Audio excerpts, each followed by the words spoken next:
know a lot about what alienating behaviors there are.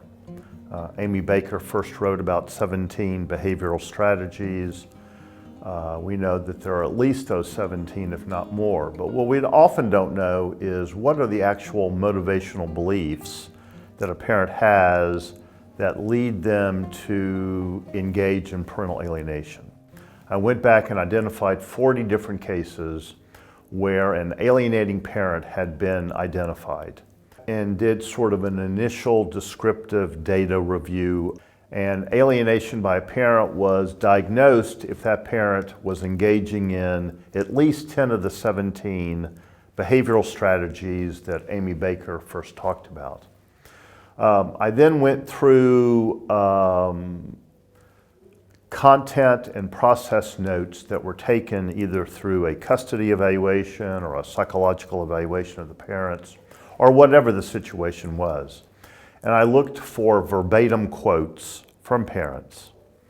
And then I had two raters identify each of those verbatim quotes as to whether or not they were positive, negative, or neutral about the other parent.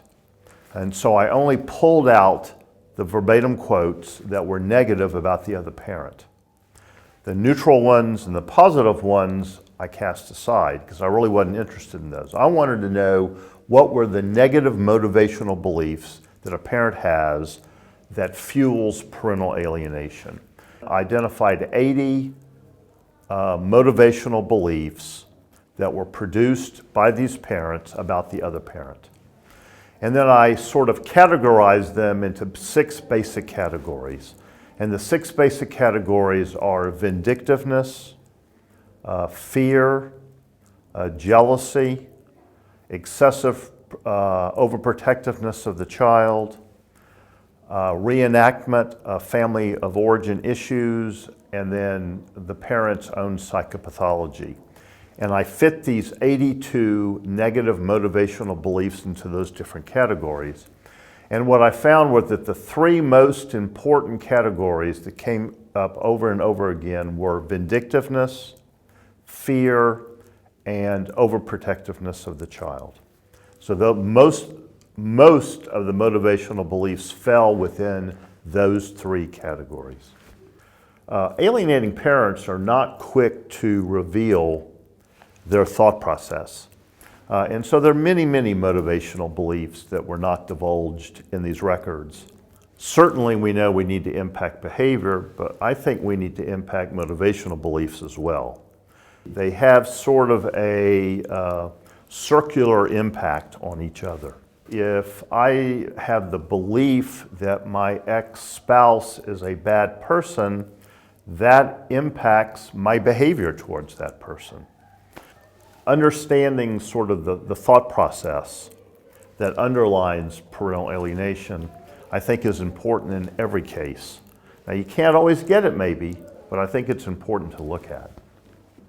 It sets the stage for research as to how we need to intervene. Because we always want to refine our treatments, right? We always want to refine our interventions. We always want to do it more effectively, more efficiently.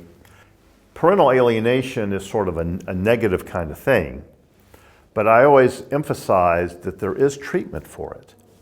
And that's important, and we need to get better at how to intervene more effectively and efficiently. The basic template is that the alienating parent needs a therapist who is skilled in parental alienation and who can get that parent to stop the alienation. At the same time, the alienated child and the rejected parent need what we call reunification therapy, where they work on repairing and restoring their relationship. The important point is that both of these need to happen simultaneously. You can't just do one. I have judge after judge after judge who will order reunification therapy, but they don't order the alienating parent to have therapy to stop the alienation. And so if you don't do that, then they continue to undermine and sabotage any gains that are made in the reunification therapy. And that's what we see over and over again.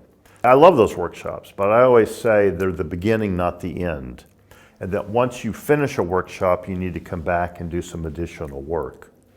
But none of that's going to work if the alienating parent is still sabotaging and undermining and damaging the relationship. And that's an important thing that judges don't always seem to get.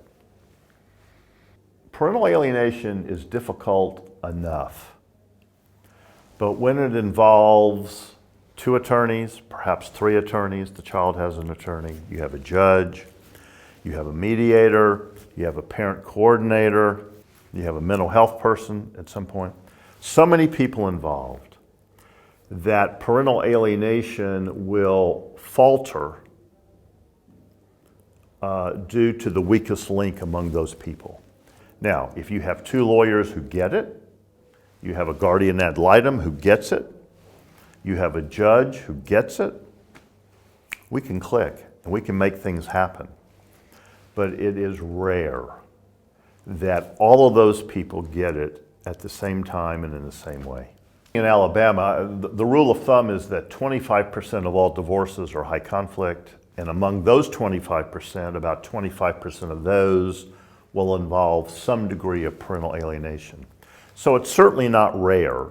I see it all the time because those are the cases that that come to me and that I'm involved in. There are critics of parental alienation. They have it wrong. They're passing on misinformation. Parental alienation has a strong scientific foundation. We know the characteristics, the symptoms, we know the 17 behaviors, we know the 8 characteristics of an alienated child, we know the 5-factor model, we know how to diagnose it, we know how to describe it, we understand that it's toxic, we know that it has a terrible impact on kids. It is a science. Sometimes I think, like every case, every divorce is parental alienation. Well, I know that's not true.